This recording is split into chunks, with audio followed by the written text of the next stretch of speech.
आज दस्तक द्वारा श्रद्धेय कोली जी की तीसरी पुण्य स्मृति पर हेल्थ कैंप का आयोजन किया गया है, जिसमें आई चेक किया जा रहा है अलग अलग स्कूल के बच्चों का। फिर इन्हें फ्री में चश्मे भी वितरित किए जाएंगे। इसके बाद यहाँ पे कोलेस्ट्रॉल चेक हो रहा है,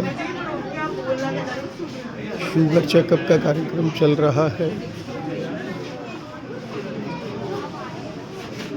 अंदर दांतों की चेकिंग चल रही है। हर वर्ष की तरह यह किया जा रहा है। यह वैसे दस्तक का कंप्यूटर रूम है। यहाँ पर दस्तक में बच्चों को कंप्यूटर सिखाया जाता है।